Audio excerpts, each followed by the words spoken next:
Hi guys, I literally just got my hair cut, but I'm going to review all of the books that I've read this year so far, so January, February, March. Have not done a single reading wrap up, but I've read 21 books this year so far. I have them all right in front of me, and I'm nervous to review them all. I haven't done this in a while, but I'm excited. Okay, the first book I read this year is Emily Wilde's Encyclopedia Fairies by Heather Fawcett. This is a fun little whimsical fairy fantasy setting, but we're following Emily Wilde, who is from Cambridge. She's a professor, and her entire line of work is studying the fairies. So the book starts out, you're following her on this boat to a very distant island. It's snowy and windy, crazy conditions, but she's gonna go there by herself to live in this little house and then every day just study the fairies. And then one day, one of her peers from Cambridge stumbles on to this remote island as well, and they are stuck together in the same house. The banter between them two is so funny because she finds him very annoying. His name is Bamblebee, which I feel like his name alone just kind of paints a picture for you. So I loved their dynamic. The thing that kind of slowed this book down for me and that I didn't like so much is the conflict that takes place, where we have some characters in the fairyland. It's like very dangerous, you lose track of time. That whole thing kind of just felt like I was reading a fever dream, and it didn't feel as grounded in reality as I wanted it to be. But the subplot of romance was so cute. The confession of love was like one of the funniest, cutest ones I've ever read. So I think this book was really well written, and I have a lot of times where I was highlighting, but I did find myself getting bored with some pretty major plot points throughout the book. I gave this 4 stars, which I would still agree with. And then I read Yellow Face by R.F. Kuang. I've read Babel by her. It's on my shelf right here, which is like a historical fantasy. This one, however, is a literary fiction that kind of reads as a thriller. It's kind of making commentary on the publishing industry. It's about this white author who is best friends with an Asian author who is much more successful than her, and then this Asian author chokes on a pancake and dies.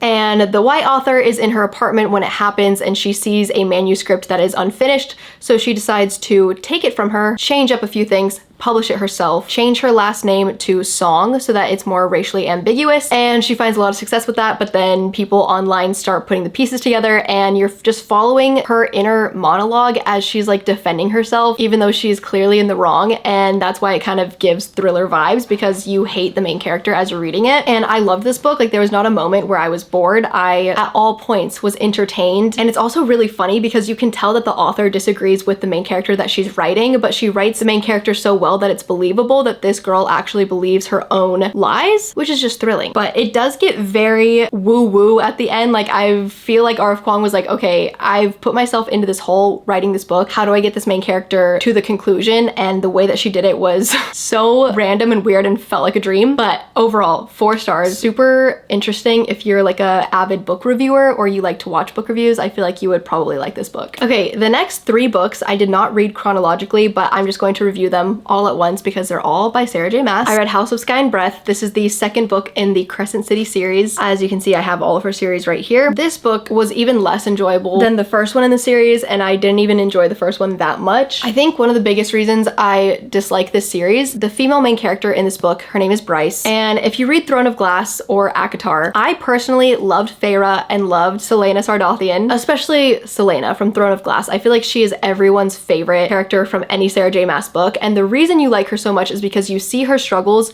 but you also think that she's so admirable for the way that she goes about her entire life, and she's kind, but she's also a leader. Like, there's just all of these things that makes her a very likable character. With Bryce, she is grieving the loss of her best friend, and she continues to grieve it throughout the entire series, which obviously makes sense. And she does play the persona of like, oh, I'm just like a silly girl who cares about things that people perceive as making you dumb, but she's not actually dumb. But at the same time, there's not really much that I like about her character for some reason. Her persona is almost like she doesn't want anyone to like her, but I feel like that even affects me as the reader because it works on me. Like, I don't even really like her that much. And then her love interest, I also just don't really care for. He's just very rah-rah. I somehow gave this book 4 stars still. The end is just really fun to read, even though it was spoiled for me, but it was fun. And this was a curiosity killed the cat type of situation, because the 3rd book coming out in the series came out in January and the entire book community was talking about it. So I was like, I have to finish this to read this. And this one was painful to get through. It is so long. This is like one of the biggest books I feel like I've ever read in a hardcover. And I saw someone say it feels like Sarah J. Maas didn't write this book. Like, this is not the same author as the Throne of Glass series. Throne of Glass series is so amazing, and this series is just nowhere near as good. There's so many loose ends at the end with tons of different characters. I think this suffered from too many point of views. I didn't want to be switching point of views all the time. Like, the second I would start to get into the plot and the character that I was reading about, it would just switch to a different scene, and I'd have to remember where we are in this huge world and this complicated political system. Like, it was just too much to follow. But I also somehow gave this book 4 stars because I think I just felt bad for myself for reading it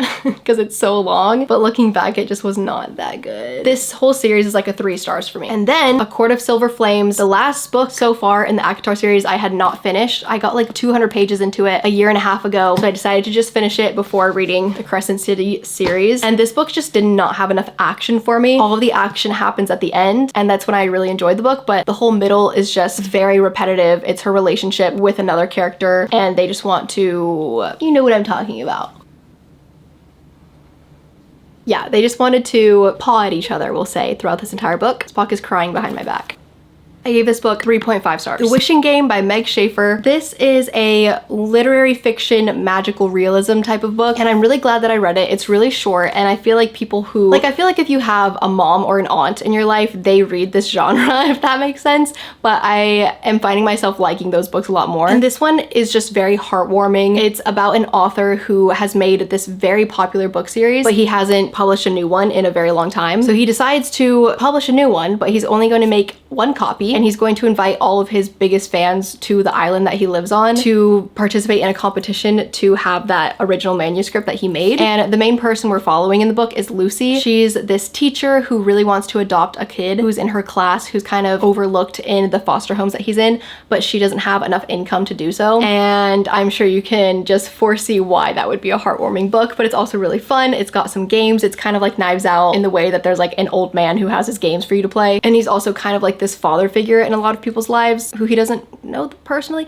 I don't know, that part's a little bit weird, but other than that, very heartwarming. And I gave this book 4.75 stars at the time that I read it. I feel like it would be a 4.5. 4.75 is really close to 5 stars, and I don't think it deserves to be that close, but it is very good and a wholesome good time. I feel like you could recommend this book to anyone and they could read it, and you guys could just, I don't know where I was going with that. You guys could just both enjoy it and have the little heart flutters and like, oh, this is so cute, cozy time. And then I read an early copy of The Romcommers by Catherine Center. I love her so much. She actually also lives in Texas, so she personally sent me this early copy, which I am so honored to have. This was the first rom-com that I read all year, and it was perfect and amazing. I think you just have to read one of Catherine Center's books once in your lifetime. I feel like a lot of her older work is more emotional, more literary fiction, and her newer work like The Bodyguard, Hello Stranger, and this one are more on like the romantic comedy, funny, more lighthearted time type of book. There's always still something that really tugs at your heartstrings, but not as painful as her older books are. And this one is so fun. We're following Emma. She's a screenwriter, but she doesn't ever pursue it because she's taking care of her father, who is, he's not ill, but he suffered from a tragic accident in the past and he still needs someone to look after him. So she never pursues the career in screenwriting, but she randomly gets a call from someone who she dated in high school telling her that one of the most popular famous screenwriters tried to write a romance screenplay and he was horrible at it. So he wants to hire her to come out to LA and help this man rewrite the romance screenplay. But he's super famous and kind of cocky and is like, I don't ever collaborate with people. I do not need your help. But one way or another, she ends up moving into his house to help him write the screenplay, and it's just so fun and good, and it's Catherine Center writing it, which is all you need to know. If Catherine Center wrote it, it's gonna be funny, it's gonna be fast-paced, it's going to make me laugh out loud, it's also going to make me cry actual tears,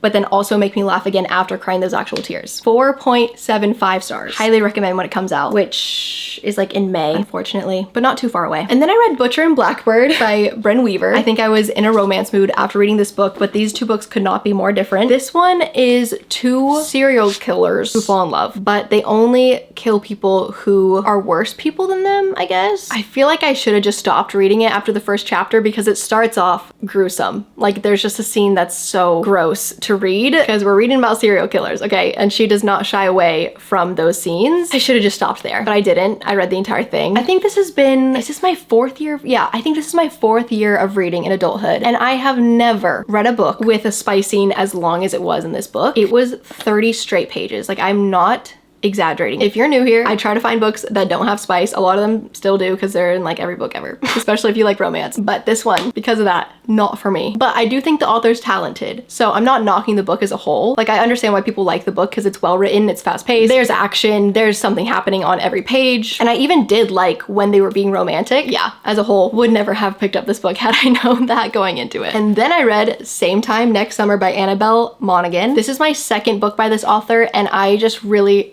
love her books. This is her other book that I've read by her, Nora Goes Off Script. They're always super short and they kind of lean more on like the women's fiction, literary fiction a little bit, but not really. They're just a little bit more, I guess, introspective. Like, it's not really comedy heavy, it's just the romance and the introspection, which I really love. This one takes place on a beach in the house that she grew up in, and she's visiting home because she's about to get married to this doctor that she's engaged to. Her family is helping her plan the wedding. Everyone is super excited when she realizes that her next door neighbor, Wyatt, who I actually remembered his name, which is very shocking. She grew up with Wyatt, they fell in love, but they were just kids. I forgot what happened. Something happens. This book is so good. It's actually all coming back to me right now. She realizes that he's still next door, and that brings up some very complicated feelings for her because she has gone to therapy over this man. Wait, I need to look up the underlines that I have because there's some specific line that I'm thinking of right now. Like, basically, this man was the one thing she could never stop thinking about, even going to college, dating other people. He was the standard. I actually really do need to start tabbing or highlighting instead of just using a pen because it's so hard to find it. Oh yeah, this is the quote. I survived losing Wyatt by believing that he was an addiction, that I was just boy crazy. It's such a small quote out of like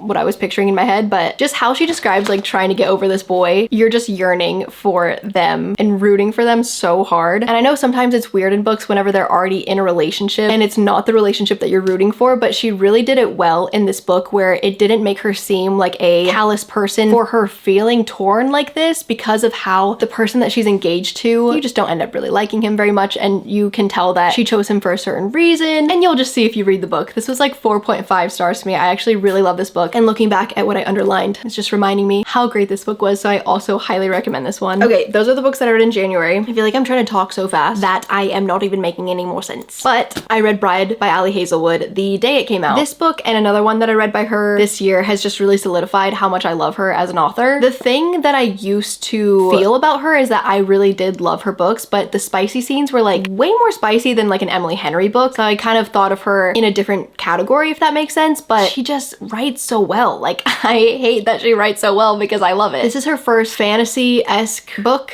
and I would have never known this term unless I logged on to Book Talk, but apparently this is in the realm of being an Omegaverse book. I still don't really understand what that is. I think it comes from like Wattpad or something like that, but she's a vampire and he's a werewolf and the politics of that was really fun. The spice scene in here got explained to me on TikTok, and I honestly, after reading the book, just like didn't think about it at all, was kind of confused, was like skimming over it and just moved on, but TikTok explained it to me and I honestly wish it had never been explained to me. So that like freaks me out with this book, but it feels like a normal Ali Hazelwood romance book. They just happen to have like these different politics because they're a werewolf and a vampire, but it doesn't really feel like they're those things. They feel like you're reading about human beings. Oh, paranormal romance. I don't really get why they call this genre paranormal though, because it's not ghosts. Read it so fast, laughing out loud, flipping the pages. What can I say? I love her writing. 4.5 stars. And then I read If Only I Had Told Her by Laura Nowlin. This is the sequel to If I Had Been With Her, which is a young adult, very emotional romance book. I loved the writing in the first book. It was so poetic, very short sentences, but just pulled at my like 14-year-old Tumblr heartstrings. The author's note at the beginning literally talks about how this wasn't ever going to be a book, but she just missed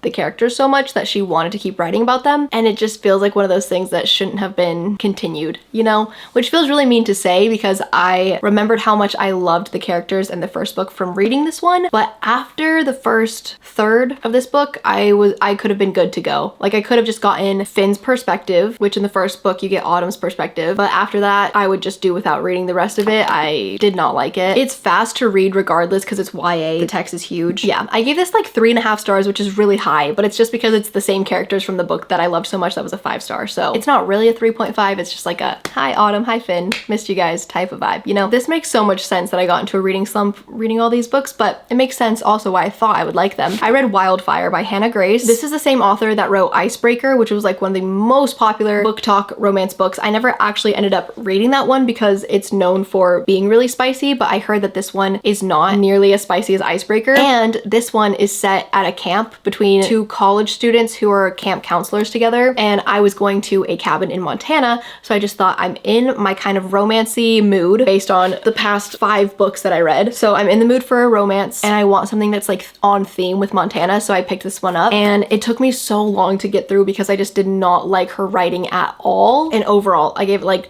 2.5 stars. So moving on. Then I read Toown by Frederick Bachman. This is a very popular author who writes literary fiction, but his writing is super clever, and they're translated from, what language are they translated from? He lives in Sweden. I don't know if they're translated from Swedish though or from a different language, but they are translated books. I read Anxious People by him and I really loved it. I gave it 4 stars. This one is also a show now actually, but this is also set in like a small town where the entire town revolves around ice hockey, because if they can get their ice hockey team to be really successful, then more money will be poured into the town so that people will move there for high school so they can be on the team. And then if they move there for high school, they'll get more shopping centers and new roads and all these things. So everyone puts a lot of pressure on the ice hockey team to perform well. And I thought that this cold, wintry vibe would also just be fun for Montana. This one is definitely a slower read. You're getting a lot of people's perspectives. And I think I'm not very good at reading books that switch POVs if it's more than 2 people, because it just feels like there's too many moments for me to take a break and look at my phone. So that was kind of difficult for me to get into initially, but once I did, it's an amazing book. It is so well written about a topic that is hard and nuanced to be well written about. I feel like you should definitely look up the trigger warnings before reading it. It's not lighthearted, but he really is just like a genius at his craft. I think he writes the most unique literary fiction books I've read about characters that feel like real people, but the way that he ends each chapter is so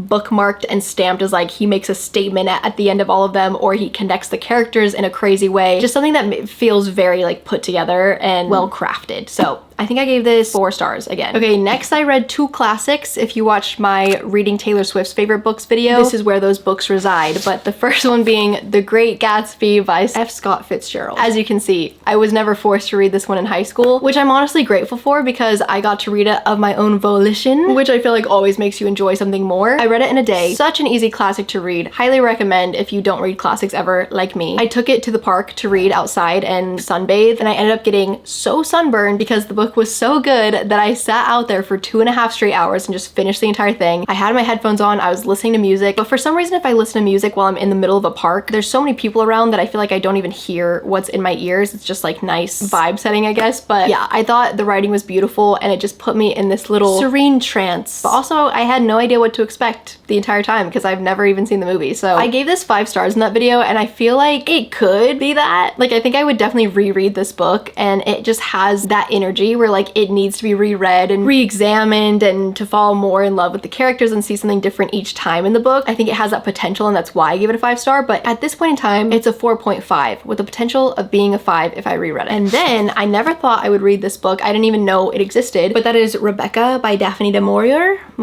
This one was intimidating as a classic because it's pretty thick, but it's like a romancy thriller. I think the coolest part of this book is that you never find out the main character's name, who you're following. She marries this very rich man who lives at this big house and his wife died about a year ago, and her name is Rebecca. And the entire book, Rebecca's presence is so strong even though she passed away, which is very interesting. And let's just say I understood why classics are cool from reading this book, because after reading it, I read the entire afterword where it kind of describes what the heck you just read, and even from the first line of the book explained to me how cool and how thought out classics are and all the themes woven into them. And that's why there can be entire classes about classics, because there's so much to dissect, which I really appreciated. And I had the same exact feeling while reading The Great Gatsby as well, where the sort of classic writing just put me in a very like serene, calm, peaceful mood. It made me want to read them outside, so I feel like springtime is actually a really perfect time to get more into classics, and directly after reading these, I wanted to read more classics. I didn't end up doing that because of the next book, but I still want to get into that mood and read classics outside and frolic in the grass like a little fairy. I gave Rebecca 4 stars. So the reason I did not continue with the classics is because I had a special red carpet interview opportunity. If you didn't see this vlog, you can see me like actually go to the red carpet of the Apples Never Fall show on Peacock, and I got to interview the cast members. So obviously I wanted to read the book. This is actually my first Leanne Moriarty book ever. This one is a literary fiction, but with a mystery involved because you're following a lot of different point of views, but specifically the mom's name is Joy, and she is the mother of 4 kids. Her and her husband owned a tennis academy. They were training really high-level tennis players, and now all of her kids are grown up, and she's kind of bored with retirement because she doesn't have any grandkids, they don't have the tennis academy anymore, and then suddenly she goes missing. So the entire family is trying to figure out where she went for the entirety of the book, and it's very interesting. A lot of secrets come out. I love the story. I love the show on Peacock, but the book specifically I feel like was way too long, like 100 pages too long. It was to the point where by the time I was almost done, maybe had 5 chapters left, every time I turned the page, I was shocked. I was like, how is it still going on? How does she still have something else to say? Like I actually genuinely was so perplexed at how the book had not ended many chapters before. So that's my biggest critique of the book, and I ended up giving it 3 stars. It sounds like it would be fast paced, but it's just not, and I think it's because she had too much to say and we needed an editor to be like, okay, let's cut this out here, which I feel bad about because I was so invested for the sake of interviewing the cast members. But maybe this is a just watch the show type of moment, which is rare. I did like the ending though. I did really like the reveal. It was good. Okay, and then the books that I read in March, starting off with Happily Never After by Lynn Painter. This is her new adult romance book. She's really been pumping out the books and I love it so much. I feel like she's been publishing an adult and young adult romance every single year. And yes, I am so excited for the sequel of Better Than the Movies in October. I'm so excited. I will not lie though, I am also nervous because it says in that book there's like a new guy best friend who gets introduced. Obviously books have conflict, so I'm nervous for what the conflict is gonna be, but I don't care. I will read about Liz and Wes anytime, any day. But this one is a fun, short, adult romantic comedy. This book literally feels like if Love is Blind had a moment where they're like, if anyone objects to the wedding, please stand up. And then a family member stood up and was like, I object to this wedding, you guys should not get married, because that is what they're doing. Max gets hired, usually by one of the people getting married, to stand up as the objector and be like, please don't get married, I object to this wedding. And then they're like, oh no, we have to call off the wedding. Even though they want to call off the wedding, they just are too scared to because of maybe parents paying for it or whatever the reason. It's a very outlandish concept, of course, but it is definitely fun to read. And Max is hired to do that at Sophie's wedding, and that is the love interest. So then that becomes very fun. But I just didn't find this book very romantic, and that's when I usually don't really like a romance book, so I gave this one 3 stars. But don't worry, because the next 2 books are 5-star reads for me. The Prisoner's Throne by Holly Black. I actually just found out this was the last book in the Stolen Heir duology. It is first the Folk of the Air trilogy, which is like the Cruel Prince, and then the little brother in that series becomes the Stolen Heir duology, and this is the 2nd book. So this is about Oak and Ren. I love this book so much. If you want to hear me read actual quotes from this book, it's in my Getting Out of a Book Slump video. That video, by the way, was insane because I was genuinely in a horrible reading slump at the start of that video, and then I found 2 5-star reads in the video. In fact, they were like my first 5-star reads of this entire year at the end of March. That was crazy, super satisfying, and I highly recommend you read the every single book in the Pham world. Highly recommend. But don't go into it wanting romance, go into it wanting like a whimsical, fantastical, political world. And then I read Love on the Brain by Ali Hazelwood. This one came out like 2 years ago, I think, and I never read it because everyone I watch doesn't like it. Says it's exactly like her first book, but since I spaced it out, I think that is exactly why I loved it so much, because The Love Hypothesis was one of my like top 3 romance books, and then this one is literally the same thing in a different font, in a different setting. They're in Houston working for NASA. They're co-workers. She thinks he hates him. He thinks she's married. Neither of those things are true. And it's so good and it's so outlandish. And I've been thinking about this a lot because a lot of people hate the main character in this book. They think she's ditzy and stupid and annoying. And I feel like that has happened to a lot of Catherine Center's main characters. Like in Hello Stranger, the same criticism is made of that female main character. And I just don't get it. Like, I understand it if you're in an intellectual mood and you read a book like this, you're probably gonna be pissed off because she's like crying at every time she sees a dead possum on the side of the road in this book. But that's so funny to me. Like when I'm reading main characters like that, I think it's funny, it's silly, it makes me happy to read about, and I don't get annoyed by characters like that, which makes me think, maybe I'm annoying. Because if I'm not getting annoyed by the person that everyone thinks is annoying, I must be the annoying person. But I love 5 stars. And this one was almost 5 stars. So that's just my book taste, I guess. And then I read Half a Soul. Oh wait, actually I read a book in between. I read an Amazon novella by Ashley Poston called With Any Luck. Read it in one sitting. It was very fun. Gave it 3 stars. It was fun. I just love Ashley Poston.